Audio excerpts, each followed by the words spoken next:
Իմաստուն խոսք կա։ Մեծ մարդիկ չարիք չեն բերում։ Մեծ մարդիկ բարիք են ստեղծում, բարիք են բերում, իսկ չարիք բերում են ոչնչությունները։ Սամվել Կարապետյանի գործը կյանքի բոլորի աչքի առաջ է, միայն ստեղծել, միայն բարիք եւ Հայաստանում եւ Արցախում եւ ընդհանրապես իր միջազգային հեղինակությամբ եւ այն աջակցությունը, որ նա բերել է ոչ միայն հսկայական ներդրումներով տարբեր ոլորտներում, այլև պարզ հասարակ մարդկանց համար կատարած աշխատանքը վկայությունն է իր մեծության։ Դուք ինքներդ որոշեք ոչնչությունը ով է եւ ոչնչությունները ովքեր են։ Մի բան էլ դες ասեմ, այս վերջին շրջանի քայլերը այս մարդու նփին նկատի ունեմ, շատ են հիշեցնում մեր հարևան երկրի նախկին նախագահի Սաակաշվիլու քայլերը։ Նա էլ իր վախճանը գտավ վրացական եկեղեցու դեմ պայքար սկսելով։ Եվ վրաց ժողովուրդը շատ կտրուկ, շատ միասնաբար հակադարձեց դրան։ Նա էլ երկար տարիներ ասում էր, բա գիտեք, այսպիսի մի միլիարդատեր կա, մեծահարուստ կա, որը հսկայական գործ է անում, Վրաստանում հսկայական ներդրումներ է անում, եւ արդեն իր իշխանության վերջին տարիներին սկսեց այդ մարդու հանդեպ հալածանք, փորձել ձերբակալել եւ այլն։ Նմանությունները եւ զարգացումները կարծում եմ շատ համընկնում են եւ վախճանն էլ կարծում եմ այդպես է լինելու։ Եվ երեք մի հետաքրքիր գրառում կար, որ Ադրբեջանը 2021 թվականի հունիսի 18-ին միջազգային հետախուզում է հայտարարում Սամվել Կարապետյանի հանդեպ եւ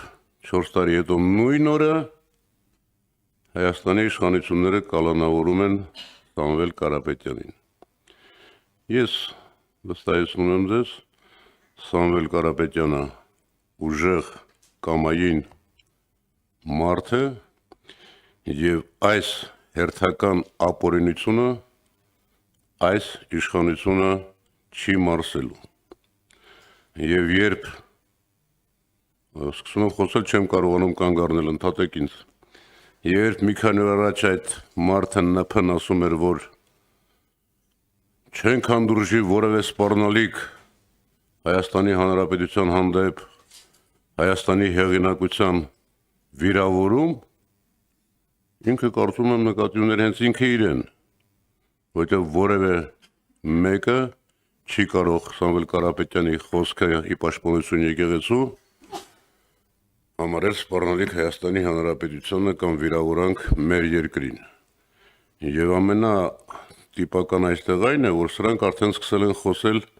մենք Հայաստանի Հանրապետությունը։ Արարատ Միրզոյանն էր կարծեմ ասել վերջերս։ Դուք Հայաստանի Հանրապետությունը չեք։ Դուք Հայաստանի Հանրապետության ամենան եք։ Հայաստանի Հանրապետությունը դուք չեք ու չեք լինելու։ Եվ այս առումով մի բան էլ այն վախերը, որ կա այս իշխանության թիվ մեկի մեջ, գիտեք, այսպես ձևակերպեմ։ Աղքատությունը Նիկոլ Փաշինյանի ոսկորների մեջ է, նա երբեք չի կշտոնալու։ Վախը նրա կակուղ փափուկ հյուսվածքների մեջ է, որը երբեք չի անցնելու այդ վախը հաղթահարելու համար, նա փորձելու է ցանկացած քայլի դիմել։ Երրորդը սուտն է, կեղծիքն է, որ նա ցանկացած բան կարող է 180 աշճան շրջել եւ ամեն օր ասել տարբեր բաներ։ Այսքան է իբրև փոքրիկ նախաբան, խնդրեմ ձեր հարցերը։ Եվ մի բան էլ ասեմ, երեկվա խոսքից էլ մի բան ասեմ, որ հաջողության պատմություն է որակում 2022 թվականի Պրագայի իր հայտարարությունը Արցախը Ադրբեջանի կազմում ճանաչելը։ Հայ ժողովուրդը հազարամյակներով, 100,000-ներով ապրել է իր բնորանում, այդ բնորանից հայ մարդկանց այսօրվա էթնիկ զտումը, Արցախի հոգևոր մշակութային ժառանգության ոչնչացումը այս բանը համարում է հաջողության պատմություն։ Իր համար, իրենց համար հաջողության պատմությունը իրենց այսօրվա կյանքն է, ոստիկանական հազարավոր մարդկանցով շրջապատված լինելը, 20-25 մեքենայով շրջելը, դաչաներում, Սևանում խրախճանքներ կազմակերպելը եւ